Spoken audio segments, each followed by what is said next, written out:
Today we're learning Perek Gimel Halacha Daled. Hoyle Kikois Rabbis. Here we're going to learn about Sreifas Trumas Chametz B'Yud Gimel B'Nissen that happened on Erev Shabbos. How much are you allowed to leave over, and if you can give to a goy the chametz that was left.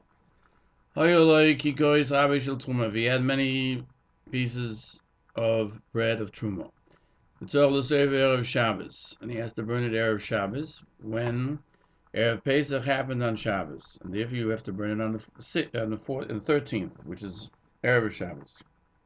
Lo yarev ha'to'irem ha'tmei v'yisoif. You have to burn them separately, because he has to burn them because he knows you won't be able to eat them, even if it's truma. But you can't burn the truma tahira with the truma tmeya. Eli yisoif truma tmeya la'atzmo. You burn the truma tmeya by itself, v'tahir la'atzmo, because it's not like Erev Pesach regularly when you don't care about it because it's going to be osur anyway, because you have the rest of the day. With tluya la'atzmo, tluya is truma, they were not sure if it became tamei or not, so that we can't burn it with the tahir because it might make it tamei, and we can't burn it with the tamei because it might make it tamei, make the tluya tamei. And he leaves over from what's tahir as much as he needs for Shabbos. So you should be able to eat it till the 4th hour of Shabbos itself. The Magid Mishnah, Sochim Yudalid, cites that this goes according to Rabbi Yossi, who says that everyone agrees that you do not burn tumah tahira and atmeyo, so that the tahira does not become tomei when it will touch the tmeyo. The tahira will not become tomei when it will touch the tmeyo. Rabbi Yeshua permits it because he says you're burning it anyway. Rabbi Eliezer forbids it, and even though the klal is when Rabbi Eliezer and Rabbi Yeshua are halachos like Rabbi Yeshua, and Rabbi Yeshua permits it, but Rambam forbids it because Rabbi Yossi argues maybe Eliyahu will come and say that which we are doubtful about is really tahor, and therefore we will have caused truma tmeya to become tomei. Therefore, we should not do so yadayim, even at the time when you have to burn it. The Kesef Mishnah cites on the Rambam that we're talking about where he burns chametz on the 13th of Nisan. That happened on Erev Shabbos, and the chametz is still muta, and that's where the Rambam says you can't burn it together. But when Erev Pesach is any other day of the week, and he's burning it in the 6th hour, when chametz is going to be osor, according to the Rambam, it's mutter to burn even truma tahira with tmeya, or with doubtful whether it's tamei truma. And he points out why is the Gemara said this din not specifically on Erev Shabbos on the 13th, and he answers, I don't know why. But that's his feeling. Abneinu Menoyach disagrees. That the Rambam is of the opinion that any 14th of Nisan that happens on the weekday, even in the 6th hour, you cannot burn Truma Tahira with Tmeya. Kimin Tahira, the Tahira is still mutter for the Kahanim, just that today we don't have Kahanim, and therefore it's considered for one more hour the time hasn't come. Because it's Truma, we don't want to destroy it. We give it an extra hour, even with the Rabbanon. The Lechem Mishnah cites in Sochim 15b that there's a disagreement whether somebody burns Tluya and Tmeya in the 6th hour, because Menatera the Chametz is mutar ba'achila. But in the 7th hour, it's also Menatera. Everyone agrees that you can burn Tahira with Tluya, even with Tmeya. He points out that this is not specifically cited by the Rambam, and we'll turn the page. Rabbeinu Menoyach explains that in the 7th hour, that means after 6 hours of the day have passed, if the day is evenly divided into 12 hours, according to everyone, everything can be burned together because it's also Menat Torah anyway, and therefore it's just like Tomei, and therefore we don't care about it. The only Rambam should have explained that by the 6th hour, when it's also Midrabanon, whether you are allowed to burn all 3 different types, or you have to make 3 different medurot, 3 different pyres to burn Truma Tahira separately, Truma Tmeya separately, and Truma Tluya separately. How much should he leave from Chulin? So the Rambam says, "Umaniach min Tahira k'dei lechos ad arba shos b'yom haShabbos ulvad." Rabbi Menaach says it would seem from his language that only Truma do you have to leave over exactly that amount. Only Kahanim Toirim can eat Truma, but not, you can't give it to dogs or to animals or to goyim.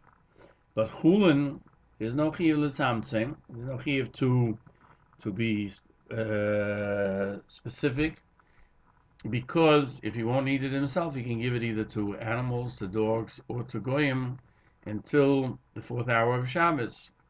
And that's why the Gemara's Loshen in 13a says you leave from Truma to Sudos, because the Chulon, it would seem there's no reason, even if Shabbos he can't eat it, but he can still give it to others, therefore why should he burn it?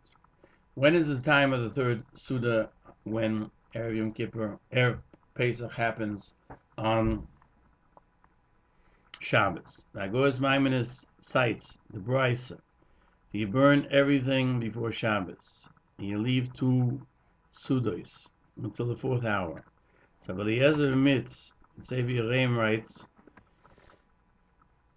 that these 2 satiations you divide into 3 meals. And he explains, Eliezer admits, wrote this to emphasize that there's no proof from here that if you eat the 3rd meal of Shabbos before Mincha time, you're not Yoitzer. But if you learn in Perek 30 of Hilchos Chametz, there's a question: if somebody eats the third meal before 4 hours of the day, whether he's Yoitzer or no, because that's really the time of the first meal. And you could say from there, when he says Tzor Lashir, 2 Sudas, that the reason Rambam only counts 2 Sudas is because you can't eat the 3rd Suda in the morning, since you can't eat the Chametz after the 4th hour, he won't have a 3rd meal. And even if he'll eat the 3rd meal before the 4th hour, you can infer from the Rambam's language that he was not Yoitzer the 3rd meal. The Agoras Maimonides says that this is not proof, even though Rabbi Eliezer says it, because he says Chayav Odom Lechol Shos b'Shabbos, 1 in the evening, 1 at night, which means the night of Shabbos, 1 in the morning, and 1 b'Mincha. That it doesn't mean that you have to eat it specifically after Mincha. And there the Agoras Maimonides says, I found the name of Rabbeinu Tam, that you should not keep 3 Sudas, only if you eat the first one at night, the second one in the morning, and the other one after Mincha time. However, before Mincha, you're not kaim the mitzvah. And he cites the Hilchos Chametz U'Matzah Perek Gimel, our page. We'll turn the page. From Halacha Gimel, there's no proof that you have to eat it definitely after Mincha. We can do it before the 4th shows. Why does he say 2 Sudas? It's not specific. And he can leave himself the 3 Sudas. And he brings the Agoras Maimonides that the Tosefta, Perek Gimel Halacha Tes, ends V'oifeloi matzah b'erev Shabbos l'tzorech Mincha. There it would seem that they want to make sure that you eat on Shabbos a meal.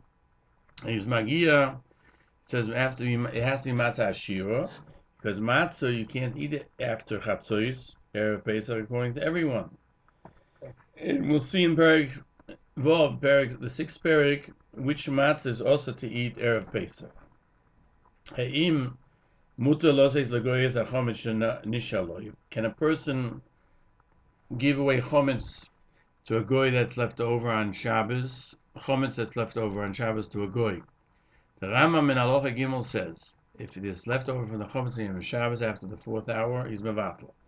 Agoras Maimonides says, and if you give it to a goy, you should give it to him that he should not take it out to Rishus Rabbim.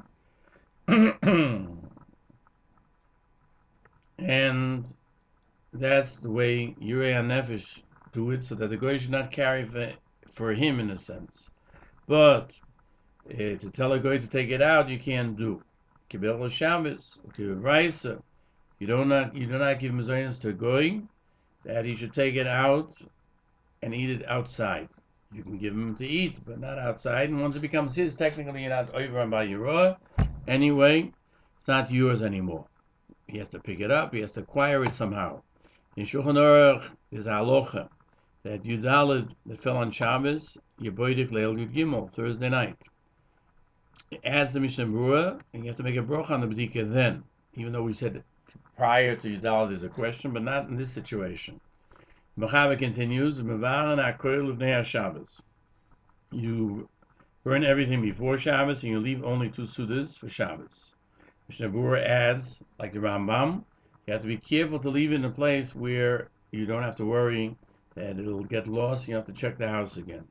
The Mishnah Berurah adds, an Erev Pesach that happens on Shabbos, you get up early, and they shouldn't daven long in order that they'll have time to eat the Suda, and they won't come to a mixture of having chometz left over. The Mechaber continues, Sudas Gimel, when is the time of the 3rd meal? After Mincha. And he cannot do it with matzah, because it's forbidden to eat matzah on Erev Pesach, and not with chometz, because that's also already as far as shalosh shudas. So the Mishnah Berurah says that this is only matzah shiur, that which is matzah that was made from juice of fruits without any water.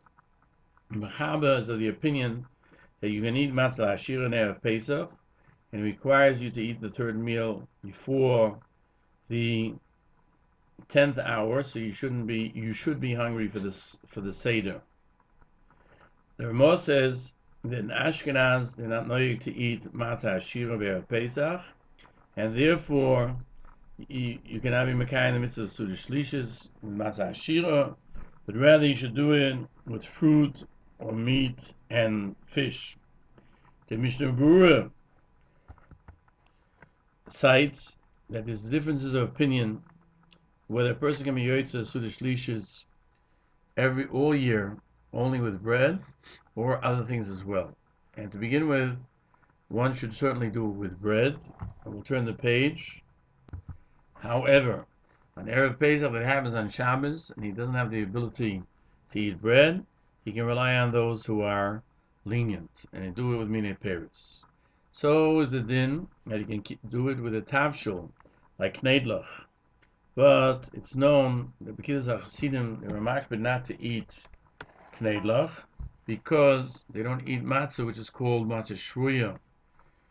But whoever makes a suda b'kneidlach, with the brachas mezainis, he has to do so before the 10th hour again, because he should be able to eat the leil seder matzah l'teyovim.